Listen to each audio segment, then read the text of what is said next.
Honestly, everything just happened so fast. I just remember running across the highway. I saw a car and I kept running. I was scared, but hopefully they do bring me onto the show for next season and hopefully I'm holding a champagne flute, because I'm willing to tell my side of the story in this whole situation. Hey everybody, welcome to my channel. I am Raphael and I am here to review the premiere of season 9, episode 1 of The Real Housewives having their current boyfriend do their husband's laundry of Potomac.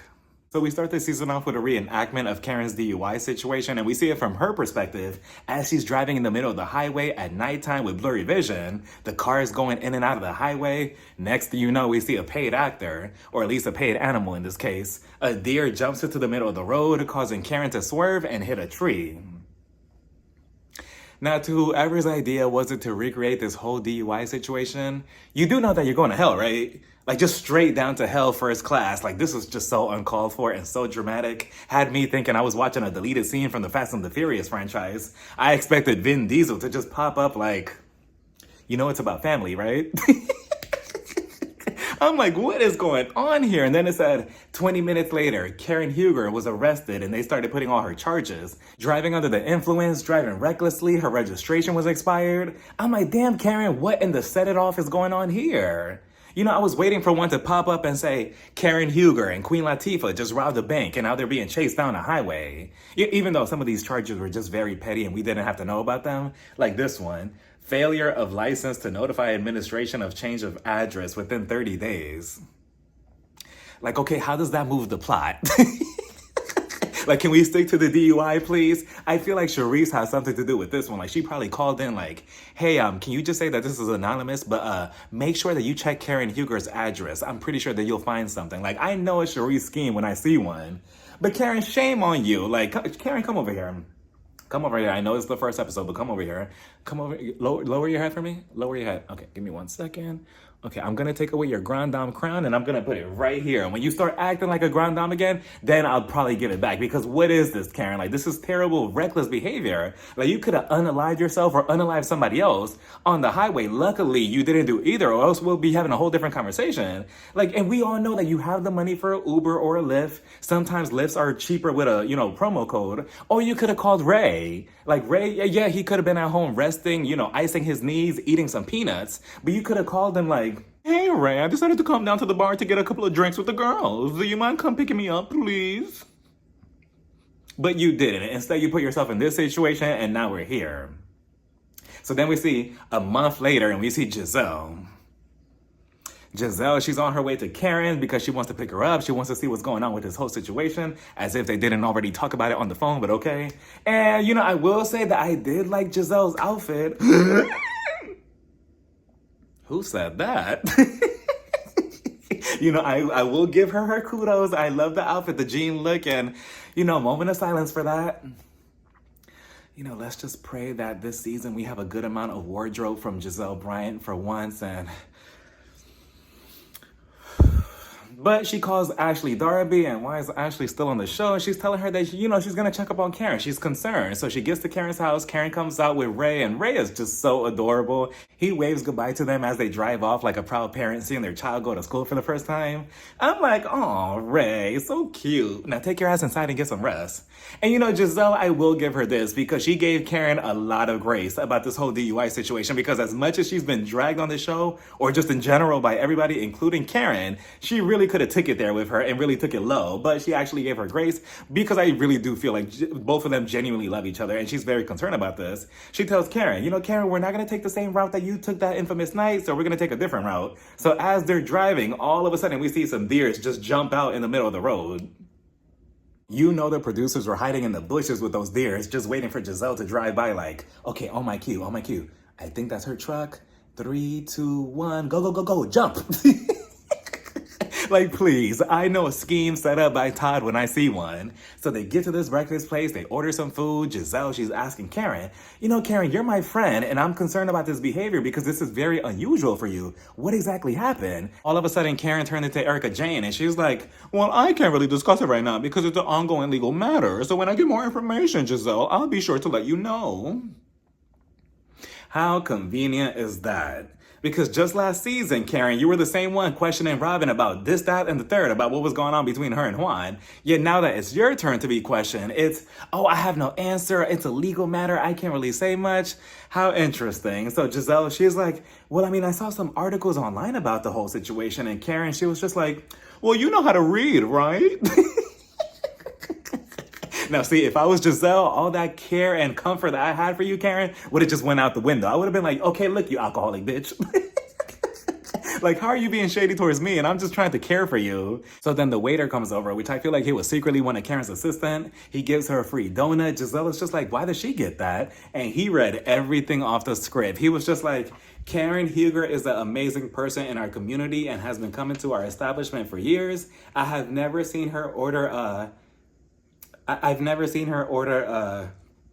one second. Hey, Miss Huger, I know you told me to read the script on camera for you, but what does this word say? Okay, alcoholic, got it. I have never seen her order an alcoholic drink ever in my life, and I'm a witness. And I'm like, oh, please. Like, cha-ching! She must have paid him really good. Karen goes on to say that she's still grieving the loss of her parents. The relationship between her and Ray is still rocky, but she doesn't want to blame him for her reckless behavior, as she shouldn't. And I get it, Karen, that the pain for your parents, it never goes away, but you're not going to find the solution at the bottom of a bottle. Try therapy if you haven't tried that already. Or if it's really that serious, check yourself into Alcoholic Anonymous. Because this is your second DUI, Karen. That's concerning. You're risking way too many lives with this whole situation. And on top of that, this is not the first time that you and alcohol has been a concern on the show. Back on season 5, I remember they were talking about how you used to call people in the middle of the night and just, confess things while you were drunk. So what is really going on here? Like, you need to get it together, Karen, for your safety. So Jazelle tells her that her birthday's coming up and she wants to throw an event for her. She's like, I can invite Wendy. I can invite Robin. Oh, wait, Robin's not on the show anymore. I can invite Candace. Oh, wait, she's not on the show either. I can invite Mia. Oh, did you see the pictures of her and her new boyfriend, Ink, on Instagram? The height difference? So they start clowning Mia because Mia, she's all the way up there. Ink, he's all the way down there. And in pictures, they were smart to balance out their heights. Mia, she stands all the way in the back. While Ink is front and center. So this is Mia. This is Ink. And I completely understand because I'm 5'11", and I tried to be open-minded about it once, and I used to date somebody who was 5'4", and this is how it'll play out. Oh, hey, babe, how are you? How are you? And forget about 69ing. It's just not gonna happen. He's already 5'4", I'm 5'11", so we're trying to, he's trying to reach my thing, I'm trying to reach his thing. Over here, it just didn't happen. But at least I was open-minded to it, right? And I just wish that they could break the fourth wall when introducing a new housewife, because Jazelle is just like, oh yeah, I mean, you could invite your new friend Stacy. And I'm like, who the hell is Stacy? She's the new housewife, and apparently that's Karen's friend, and they go all the way back, aka 2 minutes ago. Then we see Mia. Here we go, buckle up. She's with Gordon, her husband. Technically, they're still married to each other, even though they're separated. They're with the kids, they're getting ice cream, they're at the park playing with their scooters. Mia, she tells us, well, I mean, recently, Gordon actually moved into my building, and that's good for the kids, but that's bad for me because I can't have any more sneaky links over. Sneaky links? But I thought you and Ink were official. Like, does that not mean anything? Or, how many people are you fucking? I'm just curious. So they sit down to talk. Mia, she tells Gordon, I know you have some reservations about Ink cutting Jeremiah's hair, but why? I don't see the issue. Gordon, he's just like, look, I just don't like that. I don't really feel comfortable with that situation, so we need to have some boundaries. And surprisingly, I kind of side with Gordon because Mia, I don't know, this whole situation is just very reckless because then she drops another bomb and she's like, well, I mean, Ink still wants a paternity test between you and him to figure out who's Jeremiah's actual father. And I'm like, what do you mean? You still haven't done that, Mia? Or Gordon? You two are just reckless. Just insane to me because the second that was even mentioned at the reunion last season, I would have had Maury on speed dial. Hey, Maury, I need a paternity test by tomorrow. Can you make it happen? But yet here we are going into the new season and you're still trying to figure out eeny, meeny, miny, mom, you're the father for today. Tomorrow it might be different. What? And she's like, oh, well, Jeremiah, he's going to grow up and watch this show and he might have questions like, who's my actual father? And it's just like, again, it's just like you had the whole summer, you had a little bit of the springtime earlier this year to figure that out, and now we're still waiting now. Like, what is going on? And Gordon, he's just like, oh, well, I'm not really sure about that. So you're also showing doubt. Like, do you actually think that he's actually your son? Like, is there a possibility that he's not? Like, because she was screwing both of you. So, like Mia and Gordon, like, this is how you want to start off the season? Episode one, like, this is how it is. Just reckless. We then see Ashley Darby meeting up with her attorney because she finally wants to divorce that zombie Michael.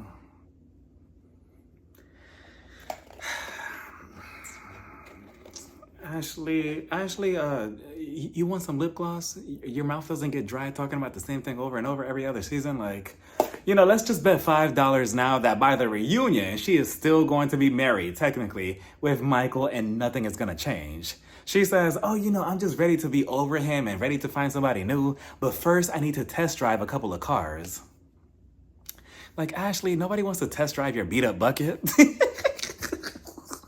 I'm kidding, but Ashley, I guess I really, really didn't think that she was going to come back this season, because I feel like last season was a perfect send-off for her. Like, okay, she got everything out of her system. She's gone, and that's that. I don't know if Ashley could offer anything else to the show, but I guess we'll see. Then we head over to Wendy's house, and it was nice to see her and Happy Eddie again. She's packing up all her teaching belongings because she's finally retiring from being a professor.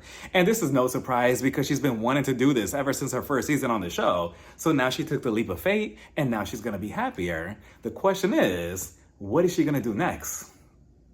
She came out with a book, she came out with candles, she came out with a talk show. So what now? I predicted last season that she's gonna try to be an astronaut, a scuba diver, a race car driver, maybe even a dentist, a Pokemon catcher, who knows, but it's coming. So she sits down, she's writing the email like, thank you so much for this opportunity, but I'm finally gonna be retiring to spend time with my kids and my family. So I'm also gonna be on a TV show. You could catch me on Sundays.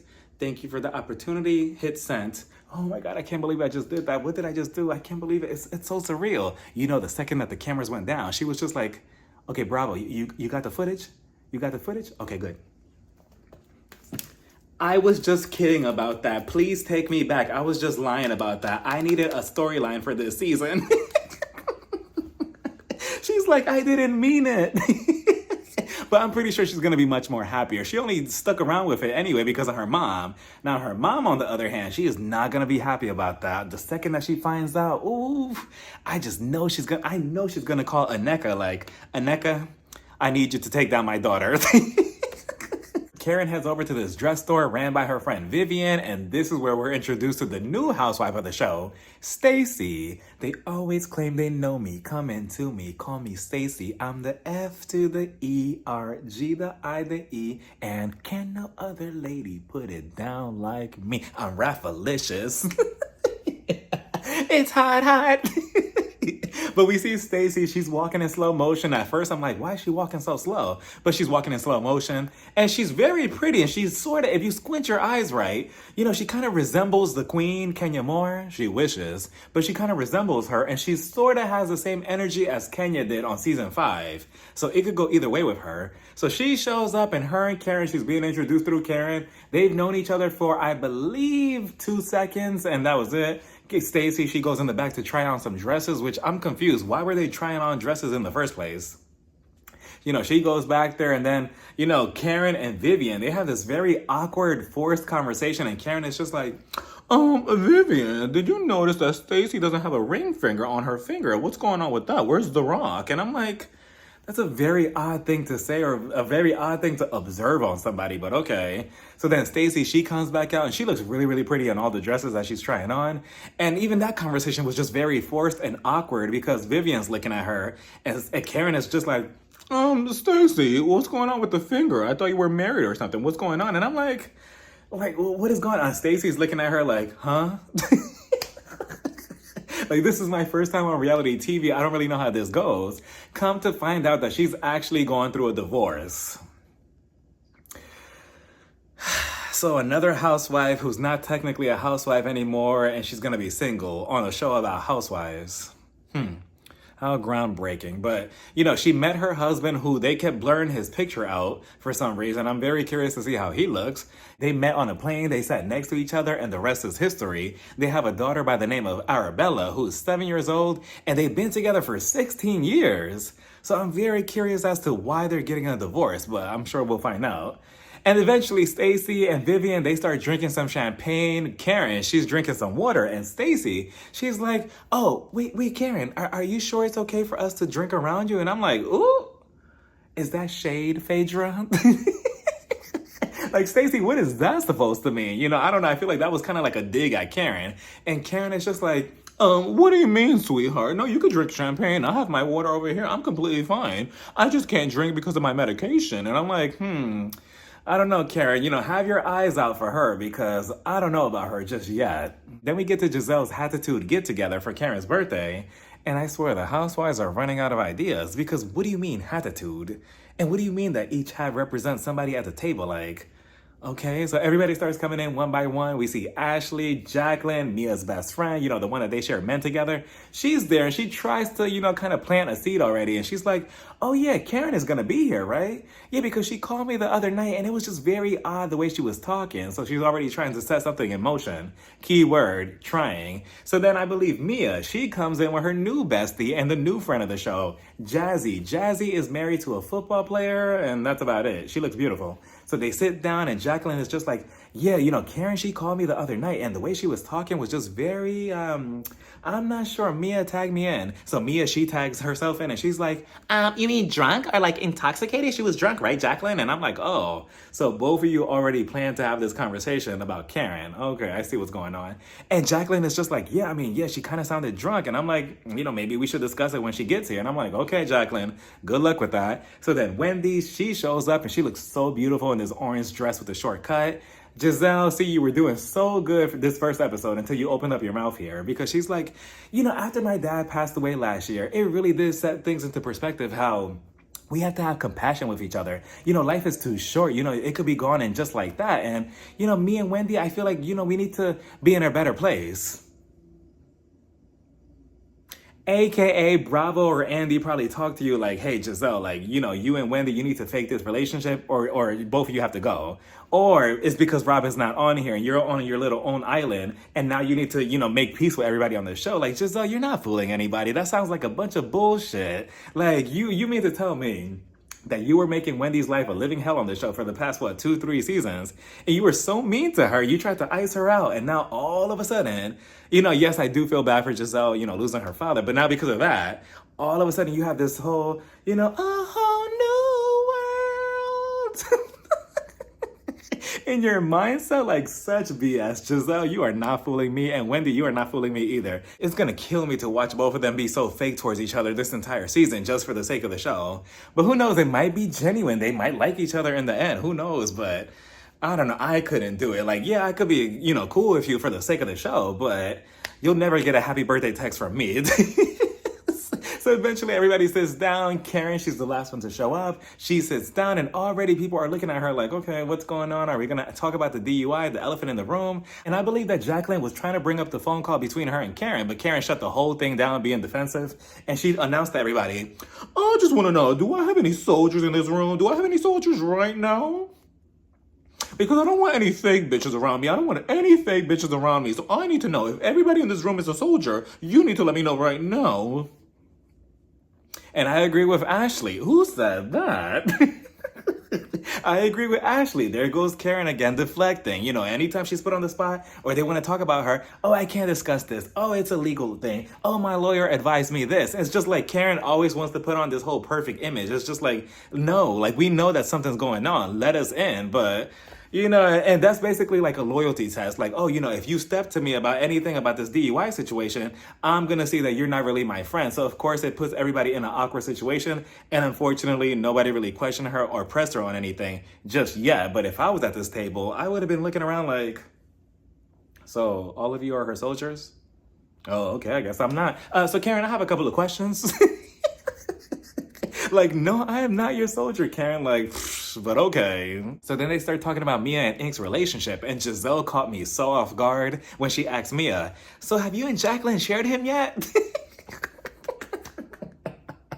I'm like, Jazelle, you cannot just act something like that. And Stacy, the new housewife, she's just looking around in shock, like, what? Like, she clearly has never watched the show because she was shocked at everything that was happening at this table.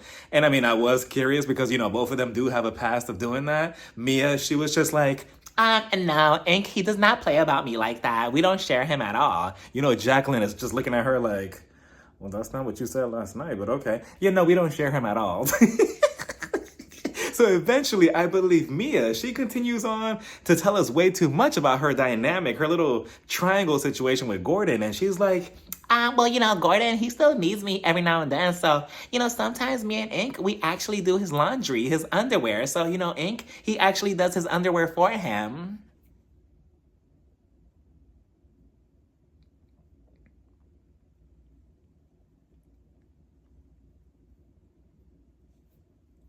So Mia, let me get this straight. So you and your now boyfriend, Ink, hey Ink, you do your ex's husband or current husband, whatever situationship, you do his laundry, you have your boyfriend fold his underwear, and then you leave it in his house nicely folded for work on Monday.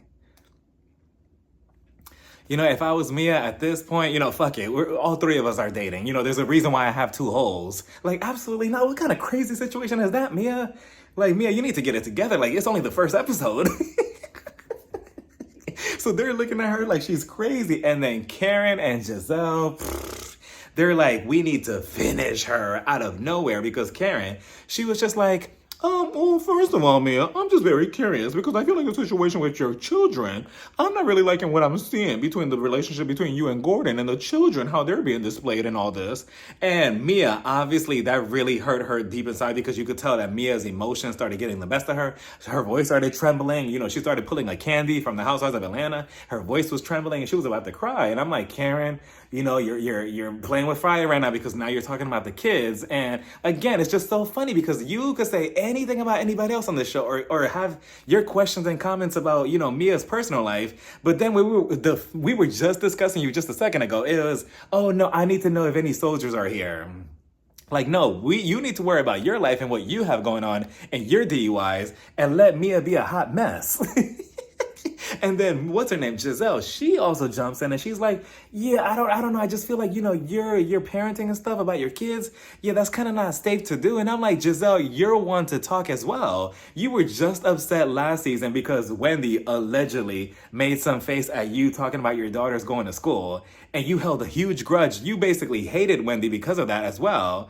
And now you have so much to say about Mia's parenting. Like, yeah, Mia's a hot mess. But you shouldn't say anything either because you know how you get when people talk about you or your daughters. Jacqueline, I'm like, you're just sitting there to do what? Like, jump in as well. Make it a 2-on-2.